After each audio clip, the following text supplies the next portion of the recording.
So my name's Kirsty McIntyre. I head up global sustainability operations for HP. HP split into two companies in 2015. I don't know whether that's crossed your radar. We were Hewlett-Packard. We're now HP and Hewlett-Packard Enterprises. The side of the company I work for is the PC and print side. So more operations, less people is probably the best way of putting it. We shift a lot of stuff. And the other side shift a lot of software and people and those sorts of things. So really what I was going to talk about today is really how we use sustainability to get us into the Gartner top 25. So we'd never been there before last year. And my boss, who's Chief Supply Chain Officer, said, we need to get in there. So this is one way of how we got ourselves in there. You know, there's lots of criteria within that Gartner top 25, and sustainability came on as a new criteria last year, and we scored 10 out of 10 for it, which we were very pleased about. So I want to talk to you through our sustainability program and why we do it and why it's important to us. So really, you know, taking a broader view than just HP or just supply chains or just our companies, there are some significant challenges moving forward around sustainability. Global population is increasing.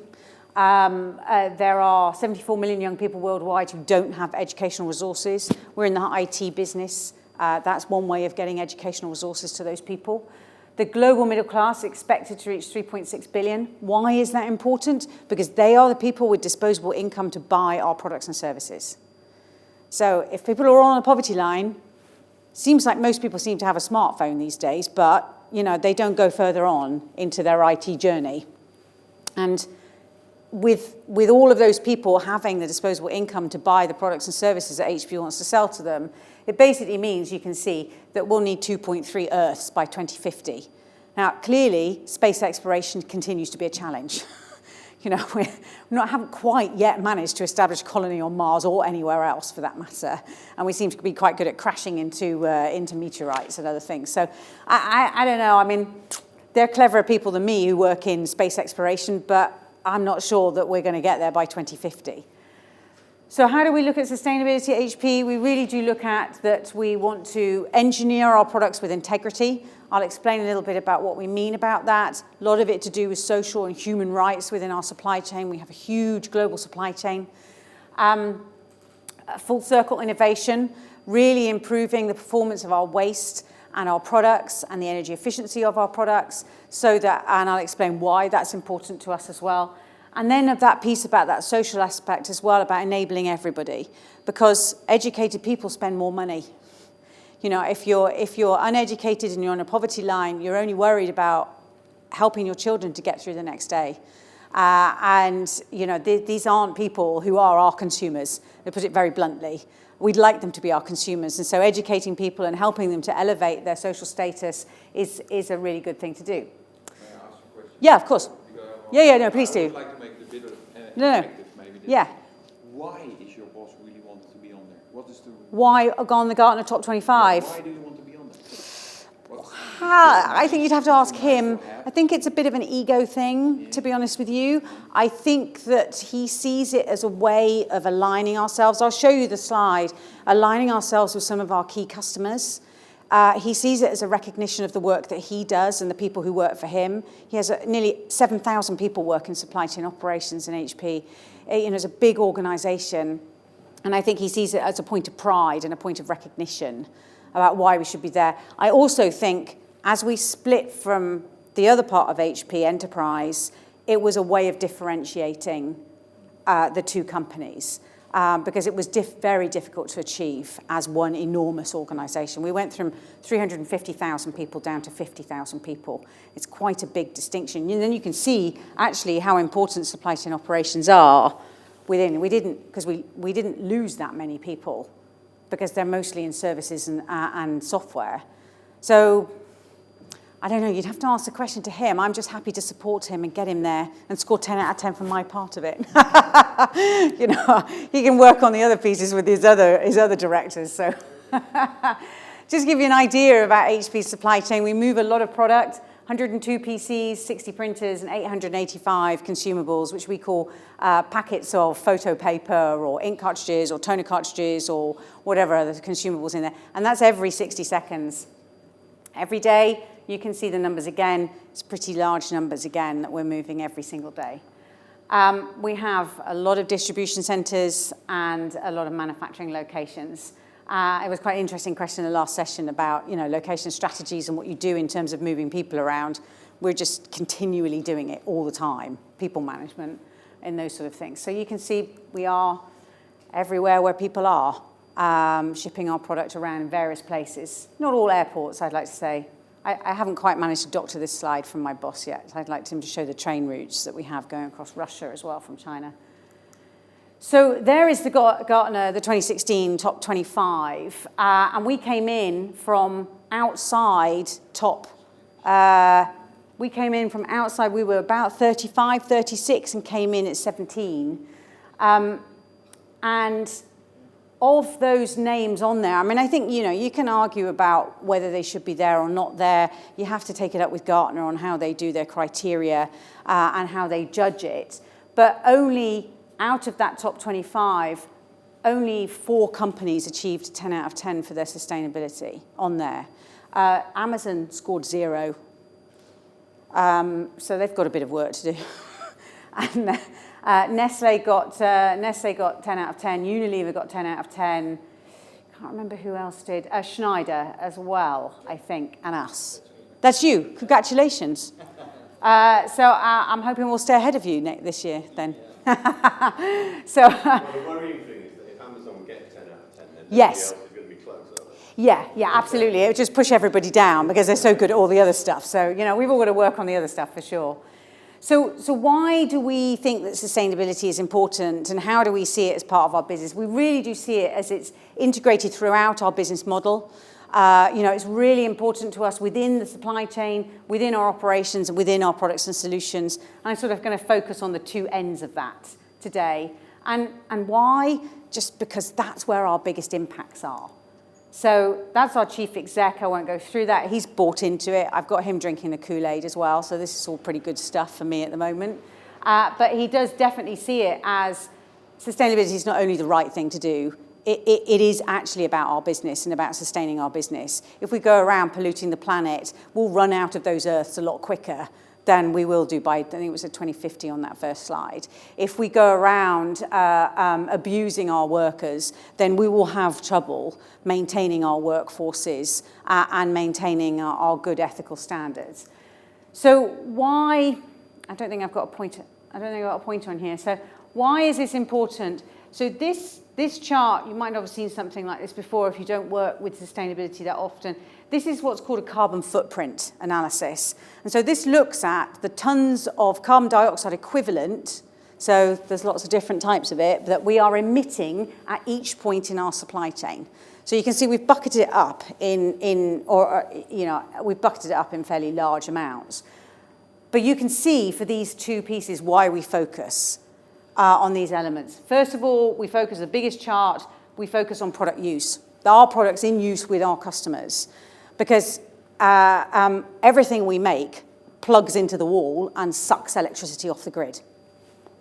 And there's different models for how electricity is made in different countries. Some countries are nuclear, some countries have more hydro, others are investing in wind. But the reality is that this is where our biggest footprint is. So we will continue to work super hard on the energy efficiency of our products. When we have addressed that, and we have some pretty aggressive goals, as you see at the bottom, to address that, GHG is greenhouse gas emissions.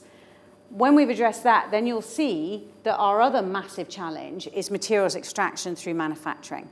And that's the piece where things like the circular economy come in, resource efficiency come in, dematerialization, doing more with less, being less wasteful at our factories and throughout. And I think a lot of people have a very overinflated view of actually how much logistics and transport contributes to carbon footprints. When we look at it like this, it's not a lot. It is a lot when you see it without the other pieces on it, but this has really helped us to really focus in on what should we be doing from a sustainability perspective. This doesn't, of course, talk about the sort of social elements of it. I'll talk a little bit about that. So when we think of, remember I was talking about engineers with integrity, this is where we come in with the social and the human rights side. Am I standing in your way? Are you all right there? Okay. So really a very strong focus on what we put into our products, the types of materials that we use, the types of materials that we use to manufacture our products, and in the manufacturing process, and also really empowering workers. Majority of our product is made in China. We do have challenges with the Trump administration, obviously, from that perspective. It's going to be interesting. And also we have very large manufacturing sites in Mexico as well. So it could be quite interesting. But human rights in particular has been a real focal point for the electronics industry in China. And we've worked extremely hard with our manufacturing partners, our OEMs, and others, our contract manufacturers, to address those issues. They've had a lot of attention from NGOs, and you still see that attached to some brand names in the electronics sector. People have, it's a challenging place. So we've targeted programs, particularly in here, around women's health. We employ an awful lot of women in these factories, a lot of what are called student labor, and so young people as well. And what we want to do, we train them and we help them make decisions about their health. We're also providing financial training as well to help them make decisions about their financial and help them to be more financially literate. So help them understand how to manage a household budget. These things may sound very easy to us, but it's really fundamental. If you don't understand where your money's going, if you haven't got a lot of money coming in, it can disappear and you can get yourselves into terrible debt. And I think we see that in this country. This is not peculiar to China or our Asian manufacturing sites. This is everywhere. So a little bit about that materials part of it. So I'm not sure if you've come across a phrase called conflict minerals. These are metals and substances that come from parts of the world that have very poor human rights records. So the Democratic Republic of Congo, for example. However, there are very high concentrations of some of the very precious metals that we use in the electronics industry in such parts of the world. And so it's difficult for us to get them from other places. So tantalum, tin, tungsten, gold, these all are coming from places with very poor human rights records. And so we've been doing a lot of work to ensure that the minerals that we are buying, the metals that we are buying, do not come or are not sourced from such places. And we work particularly with assuring with our smelters. Very difficult for us to track all the way back to this guy holding ore in his hand. But we can work with the smelters, and we can say to our supply chain partners that they will only procure these minerals and metals from smelters that we have approved. And in fact, we've come together with a lot of the other industry, and in fact, even people like Tiffany and Swarovski. The jewelry industry was very heavily targeted, as you expect, with precious metals in this as well with NGOs. And so we work very closely with them to address some of these issues. And so as of last year, 92% of the smelters that we're using were conflict-free.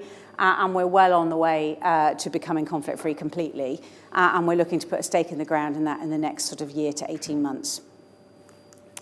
Well, I was talking about Democratic Republic of Congo and the surrounding countries. You can see it's pretty dire work, actually. Highly manual, very poor life expectancies, all sorts of bad things going on. As we said, our first-tier suppliers transparently report that smelter information to us. So you can see what sits behind here is an enormous amount of data. And in supply chain, we're used to dealing with a lot of data, but this is different types of data. This isn't numerical data in a lot of cases. A lot of this is very subjective data, and so we've worked very hard on adapting our supply chain data systems to allow us to pull in this type of data as well, this social responsibility data. So that's sort of what we're doing right now. First IT company to require direct employment of foreign migrant workers. Might have heard of something in the UK called the Modern Slavery Act. basically came into force at the end of last year. You have to start reporting on it this year. Modern slavery doesn't look like someone in chains. It looks like someone who's had their passport taken away from them and can't get it back. Or it looks like someone who's paying a broker a fee for them having found a job. Or it looks like an intermediary who is retaining a certain amount of the salary, or is selling.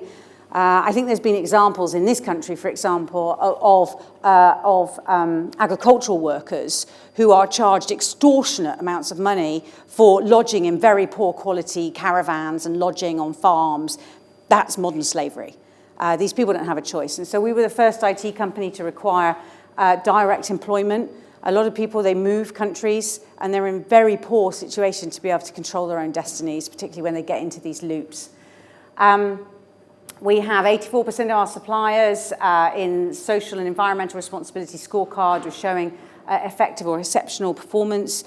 We follow up with investigations. We have a very formal audit program.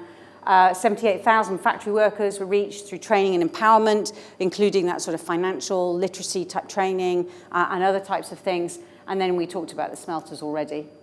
And then this is a little bit about, this is my boss, Jupan. So, we have made a stake in the ground that workers should not have to pay for work.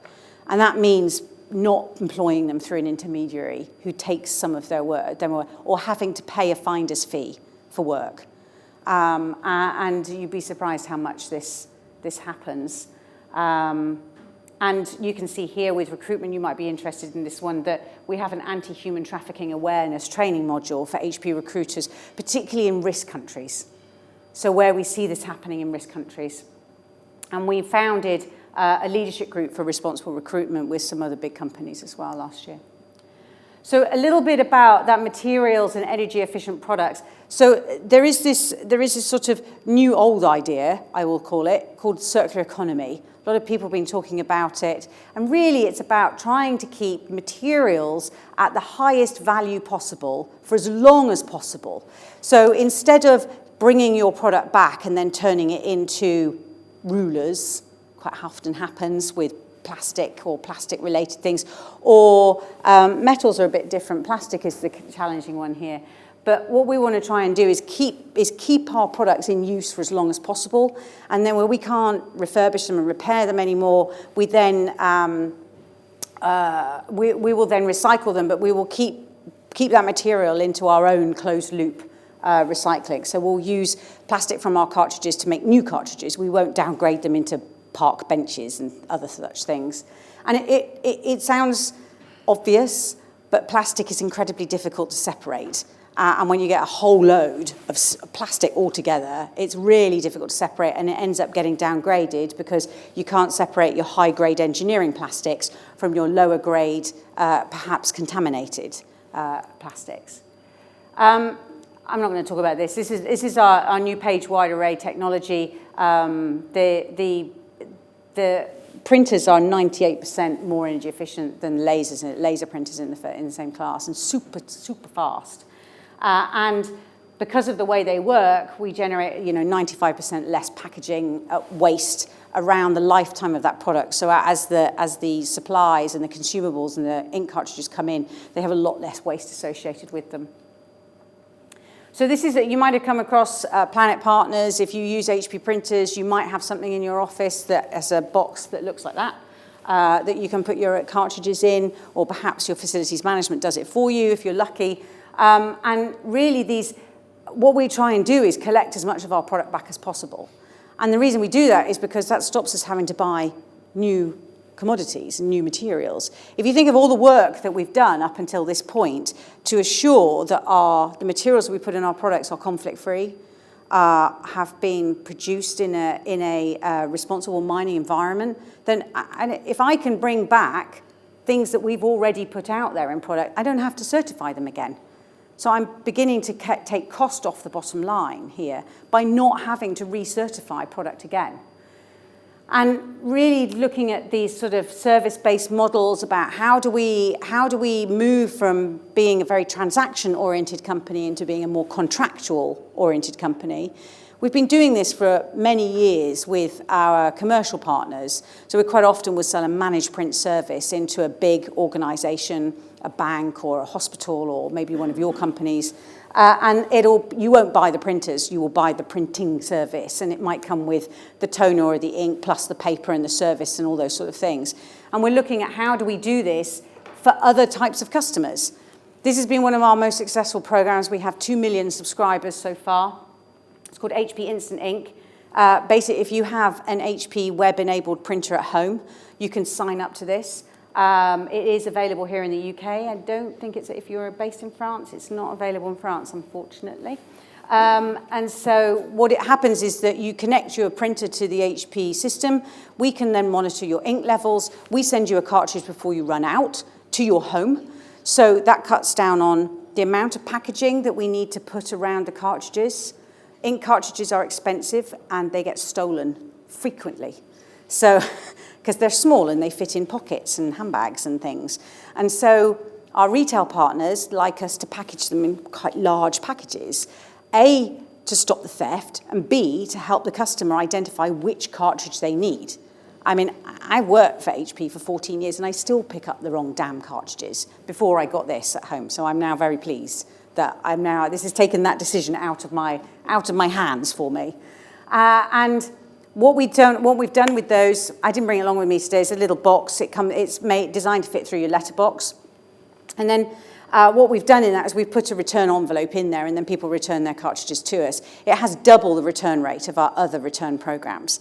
And so, again, where we're looking to close these material loops and not have to buy new commodities, this is really important to us. And it's enormous growth. So in the last 2 years, we've gone from 0 to 2 million subscribers in 5 countries.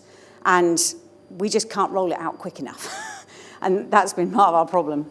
Your other return program, though, yes. As a complete consumer of HP here, I genuinely think that you put too many steps in the process to do that return. Are you talking about my website? You get the thing that says your cartridges run out, you need to change it. Do you want to order some more, yes or no? Yeah. I might have already bought my cartridges or whatever. You collect when you put a new cartridge in, it says, do you want to some rewards? So you've got to go all the way through that reward thing to ask for some envelopes to send the cartridge. Yes. It's like I've just put one in. So I own that part of HP.com website. I have a project this year to simplify it because it's horrible. I totally agree. We're reducing the click-throughs, and that's the project manager I've got in that. Her task is reduce click-throughs. So and then test it out with some customers. Because I don't even go for the collect rewards. It irritates me when it comes. Yeah. But I'd happily send back my cartridge. Yes. I've got to go through this whole process if I want some envelopes. I agree. We have to make it easier. I totally agree with you. I'm working on it. No, it's fine. I'm working on it. That's just coming back on them. If you send the cartridge with an envelope. Yes. But then how many envelopes get wasted? Well, this is always the challenge for us, you see. It's a bit of a balancing act because the envelopes are expensive because we prepay post on them. And so it is a bit of a balancing act. So we don't put envelopes in the box for every single cartridge type because we can see what different types of customers do. And so that's why we will drive you to print off your own label. But I know I need to make that easier, and I will. If I come next year, you can ask me, but you can talk to me about it. You're only going to put 2 in an envelope, aren't you? I think it depends on the size of the cartridge. I was going to say, I get as many as I can in an envelope. Yeah, exactly. I think it depends. If you can squish them in, then I think it's fine to put them in.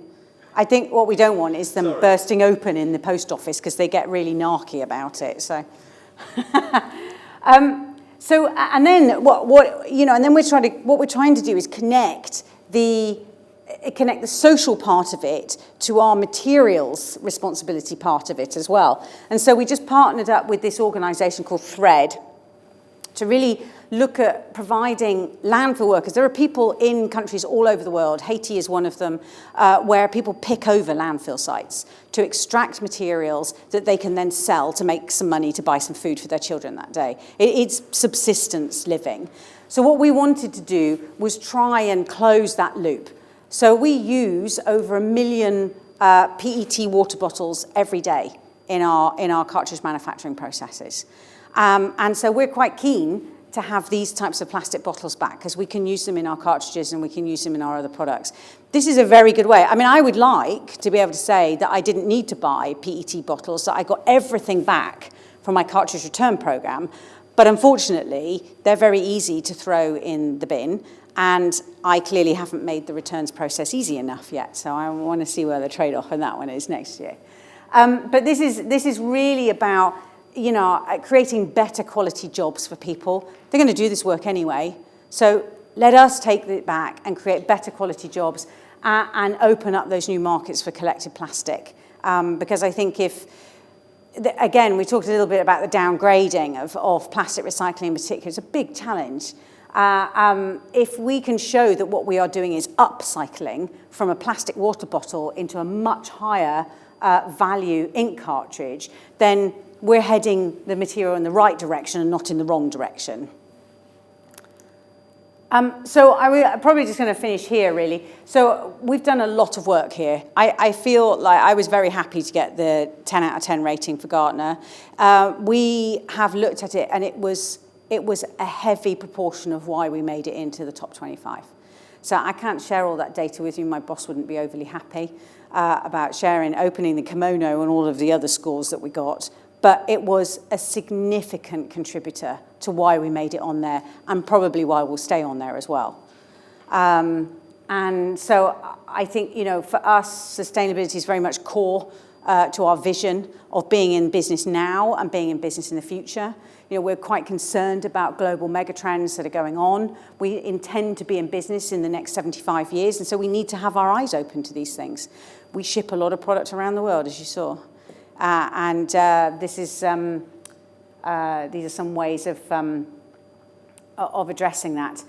We have committed to achieving 100% renewable electricity in our supply chain, not just for our operations, but also our first tier supply chain as well. It's a pretty big ask for people like Intel, who is one of our first tier suppliers, or Seagate, or I don't think you're there actually, but we'll be buying from you. Definitely, but I don't think you're in our top tier. Yeah, they do, exactly. I'm like, but I'm thinking through the list, and you know, I got Foxconn and Flextronics and all those sorts of people, and I don't think you're there. Anyway, so this is my pat on the back board, so I'll share it with you. But that's me done. Thanks very much for listening. Thanks for staying with me to the end of the day. Thank you. Thank you. Any other questions?